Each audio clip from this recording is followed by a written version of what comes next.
আমি এই শীতল পাটির কাজ ৬০-৬৫ বছর হয়েছে। মানে ৮ বছর ১০ বছর বয়সের সময় আমি পাটি বানানোর তৈরি করা শিখছি আমার বাবার কাছ থেকে।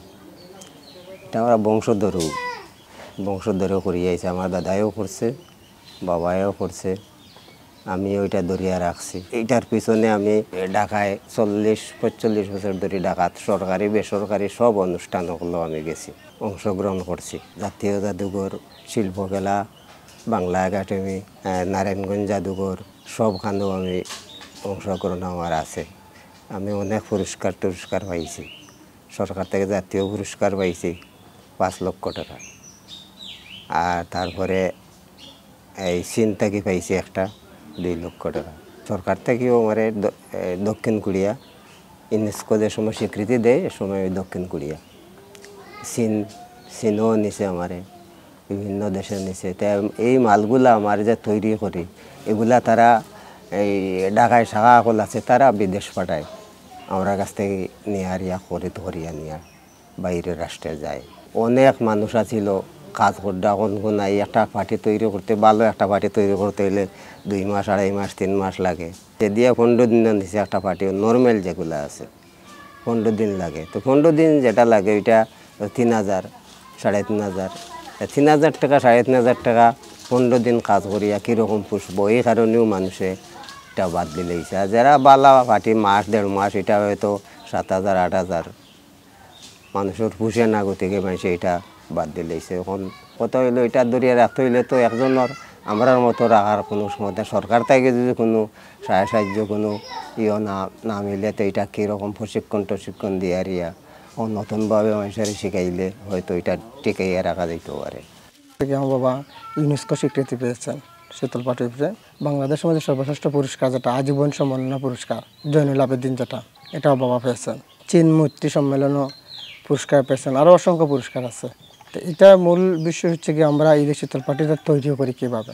আমাদের যে আশেপাশে আছে চতুর্দিকে আমাদের যে একটা গাছ আছে, গাছটার নাম হচ্ছে কি মুক্তা গাছ। এই গাছ থেকে আমরা গাছ সংগ্রহ করে গাছ থেকে কেটে আমরা সেই বেত তৈরি করি। কয়েকটা ধাপ আছে, এই ধাপে ধাপে ধাপে ধাপে কাজ করে আমরা বেত রূপান্তরিত করি এবং বেত থেকে আমরা ধীরে ধীরে পাটি তৈরি করি। প্রাকৃতিক যেটা অরিজিনাল শীতল পাটি হয়ে থাকে, এটার লোকই আপনার ওই যে কোনো ধরনের রং বা কোনো কিছু লাগে না। এটা আমাদের প্রাকৃতিক থেকে বেত থেকেই আমরা এগুলো রং তৈরি করি, সাদা কোনো কিছু দেওয়া লাগে প্রয়োজন নেই। তারপরে এখানে আরও প্রাকৃতিক কিছু আছে যে গাছের পাতা কিছু আমরা দিই, এগুলি দিয়ে আমরা পাটির মধ্যে সিদ্ধ দিই। বেত কাটার পরে সেগুলো সিদ্ধ দেওয়া হয়, পানির মধ্যে রাখা দেওয়া হয়, তারপর আবার শুকানো হয়। শুকানো তারপরে আবার বেত থেকে এগুলো কেটে কেটে কেটে কেটে আবার সুন্দর পরিষ্কার করে আবার রুদ্রে দেওয়া হয়। তারপরে আপনার পাটি অনুযায়ী যদি ছোটো করতে বড় করতে হয় তা আপনার সাইজ অনুযায়ী। আর এখানে আমরা সব ধরনের পাটি আমরা তৈরি করি। আপনার দেখা গেছে আপনার ছোটো থেকে আপনার সব ধরনের বড় সাইজের পাটিগুলো।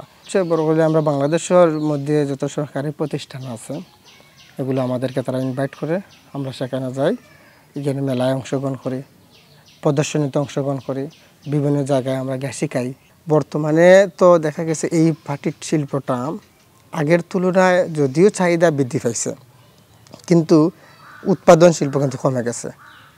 এখন দেখা গেছে আগে আমাদের এলাকায় দেখা গেছে প্রায় ৪০০ পরিবারে এটা তৈরি করতো, কিন্তু এখন আপনার দেখা গেছে 5টা ফ্যামিলির মধ্যে নেই।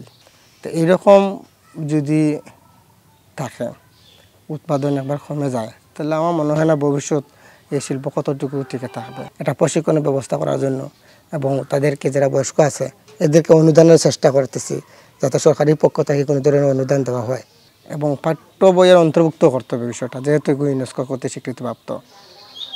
পাঠ্য বই অন্তর্ভুক্ত করতে হবে, জানতে হবে এবং এটার ব্যবহারও বৃদ্ধি করতে। সিলেট বিভাগের মধ্যে আমাদের মৌলভীবাজারের মধ্যে রাজনগর থানার মধ্যে সবচেয়ে বেশি শিল্পী এটার মধ্যে জড়িত। তো টোটাল দেখা যায় এটা আমাদের একটা ঐতিহ্য। এই ঐতিহ্য আমার দ্বারা রাখার জন্য আমরা চেষ্টা করতেছি। আর তার সাথে সাথে যদি আমাদেরকেও ওই যে সাহায্য সহযোগিতা যেগুলো প্রয়োজন, যদি এগুলো অনুদান বা এদেরকে উৎসাহিত উদ্যাপন করা হয়, তাহলে হয়তো আমরা আর এটা প্রতি আরও আগ্রহ বেশি থাকবো।